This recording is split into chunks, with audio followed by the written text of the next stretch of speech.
A paz do Senhor, meus amados, que alegria estarmos aqui juntos para falar de uma das datas mais importantes do calendário cristão. Hoje eu quero falar com você sobre a Páscoa. Então nós vamos dar uma pausa desse tamanhozinho aqui nos nossos estudos sobre os Salmos para falar sobre a Páscoa. Olha, gente, hoje o mundo está falando de ovos e coelhos, chocolates, mas nós vamos mergulhar na raiz bíblica da Páscoa. Tá? Quantas pessoas não sabem a verdadeira origem da Páscoa? E nós precisamos passar de geração em geração as histórias do Senhor, ensinar os nossos filhos, desde pequenininhos, a verdadeira origem da Páscoa, não só da Páscoa, de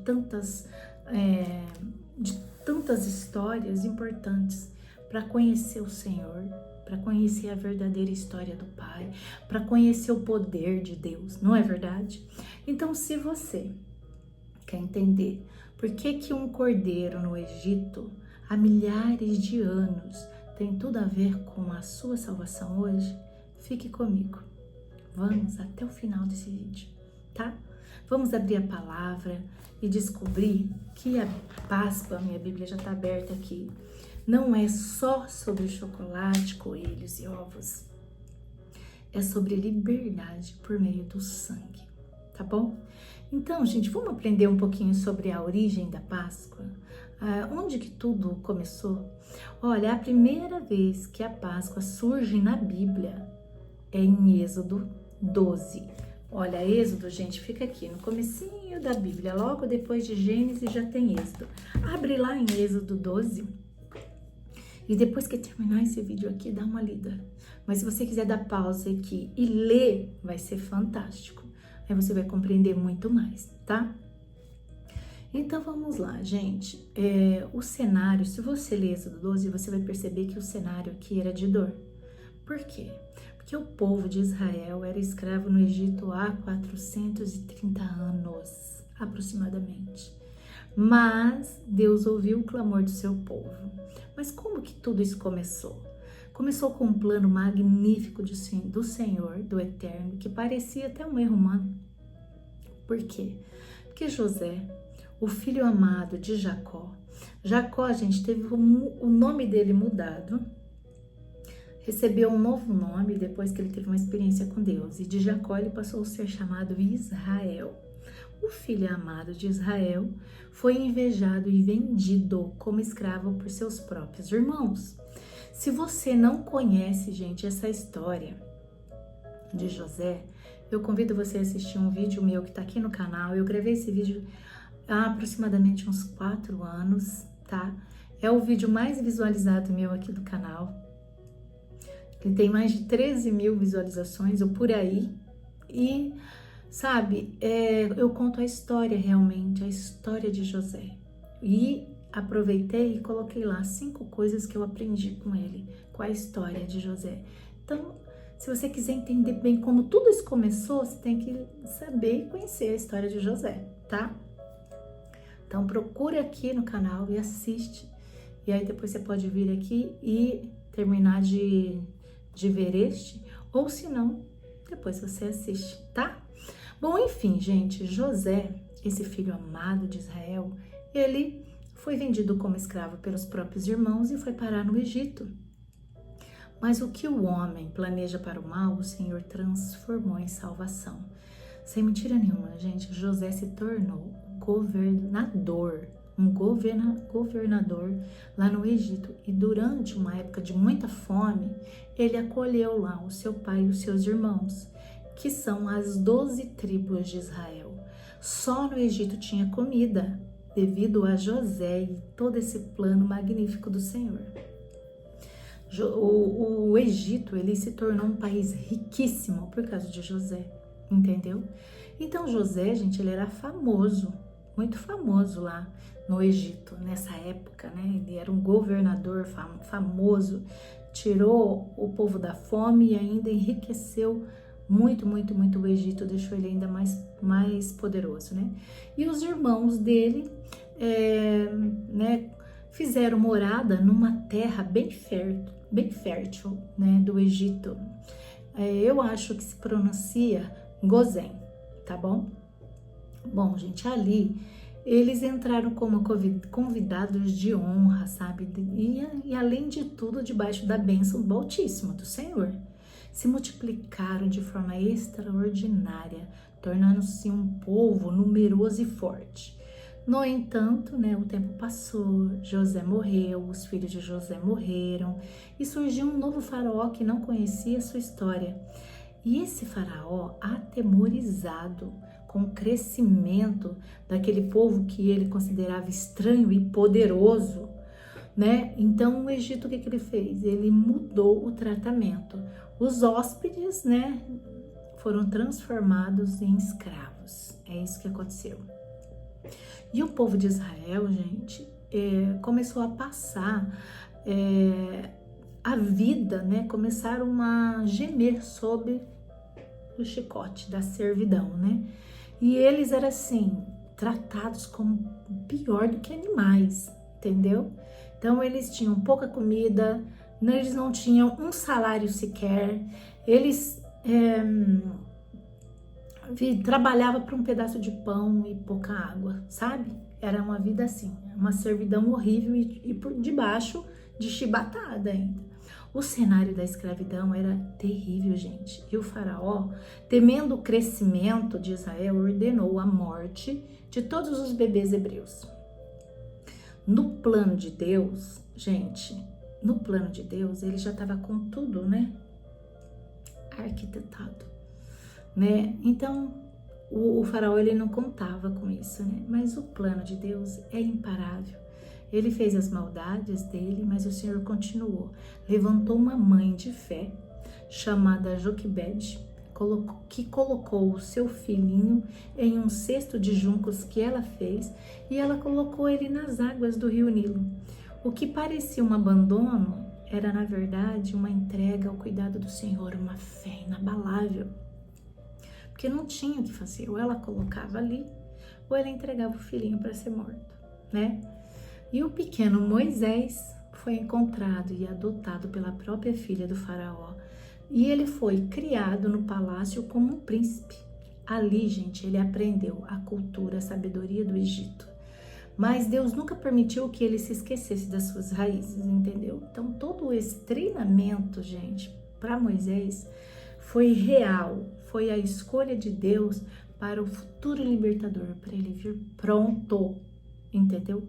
Então, anos depois, Moisés voltaria ao Egito, mas não como príncipe do Egito, mas como um enviado de Deus para dizer: deixe o povo ir.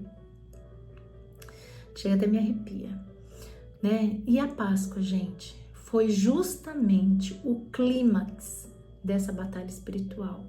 A 10ª e última praga, onde não havia o sangue lá do cordeiro, entendeu? Na porta, nos beirais da porta, havia morte, entendeu? Foi a última praga. Mas onde o sangue estava aplicado bonitinho, havia vida e a garantia de que finalmente as correntes da escravidão seriam quebradas para sempre. Então, Deus, ele instituiu a Páscoa, que significa passar por cima ou poupar, tá? A tradução. Ele deu, gente, instruções específicas. Cada família deveria, nessa última praga, cada família deveria escolher um cordeiro macho de 1 ano e sem defeito, tá? Aí o que eles iam fazer? Eles deveriam sacrificar o cordeiro e passar o sangue nas suas ombreiras e nas vigas assim das portas, tá? Não sei direito esse nome, mas nas vigas assim, igual aqui na minha porta, não sei se dá pra ver, mas eles tinham que passar o sangue ali, né? E Deus disse o seguinte, gente: o sangue vos será por sinal nas casas em que estiver. Quando eu vir o sangue, eu vou passar por cima de vós. Êxodo 12:13. Ó, na minha Bíblia está exatamente assim, ó. O sangue, porém, será para vós um sinal nas casas em que estiverdes. Quando eu vir o sangue, passarei adiante. a praga de destruição não vos atingirá quando eu ferir o Egito. Entendeu? Êxodo 12, 13, tá? Então, naquela noite, gente, a morte visitou o Egito, mas a vida permaneceu onde o sangue estava aplicado. A Páscoa nasceu como memorial de uma libertação que veio pelo sacrifício de um inocente, tá? O bichinho. Por quê? Porque o faraó não deixava o povo ir de jeito nenhum, ele não deixava o povo sair. Então foram 10 pragas e essa foi a última. É triste quando você pensa, né? Mas tudo tem um porquê, tudo tem um porquê. Tudo isso já estava fazendo referência ao que aconteceria mais à frente. Então, por séculos, gente, por séculos, Israel repetiu esse ritual. Mas todo aqueles cordeiros, gente, eles eram apenas assim, olha, uma sombra de uma realidade maior, como eu acabei de dizer, algo maior que viria. O profeta Isaías, centenas de anos antes de Jesus nascer, profetizou sobre alguém que seria, até anotei aqui, ó, Isaías 53, 7, como um cordeiro levado, gente, ao matadouro, e como a ovelha muda perante seus tosqueadores, ele não abriu a boca. Isaías 53, 7. Ai, meu Deus do céu. Deus estava preparando o mundo para a Páscoa definitiva. Não mais uma libertação de um faraó terreno, mas a libertação do maior senhor dos escravos da humanidade, o pecado. Bom, chegamos ao Novo Testamento. João Batista olha para Jesus e faz a maior declaração da história. Eis o Cordeiro de Deus que tira o pecado do mundo. João 1, 29. Olha, gente, você já reparou que Jesus foi crucificado exatamente na hora do sacrifício do Cordeiro Pascual no templo? Eles tinham, sabe, esse ritual de sempre nesta hora, eles tinham uma hora exata. Quando você lê Êxodo completo, quando você lê toda essa parte, você lê até o Êxodo inteiro, você vai perceber todos os detalhes, né? Não foi coincidência, gente. Foi um destino profético do Senhor, preparando tudo, preparando tudo. Em 1 Coríntios, gente, 5:7, na minha Bíblia King James atualizada, afirma categoricamente: pois Cristo, nosso Cordeiro Pascual, foi sacrificado. Na cruz, o sangue de Jesus foi aplicado não nas portas das nossas casas, mas nas portas do nosso coração, da nossa alma. Ele é o Cordeiro sem defeito e sem mancha, que a gente vê lá, que Pedro fala em 1 Pedro 1,19, que recebeu sobre si o juízo que era nosso.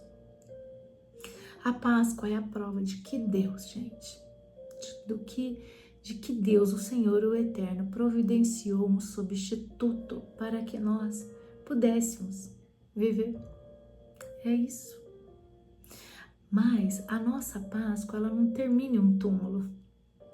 Se o cordeiro morreu na sexta-feira, o leão rugiu no domingo. A Páscoa é a celebração da passagem da morte para a vida. Entendeu? Olha o poder dessa fala. Jesus ressuscitou. Ai, como eu sou grata todos os dias na minha vida por isso. E porque Ele vive, meus irmãos, nós também vivemos. A Páscoa é a garantia de que a morte não tem a última palavra sobre a nossa vida. O sangue nos libertou. A ressurreição nos deu esperança eterna por meio de Jesus.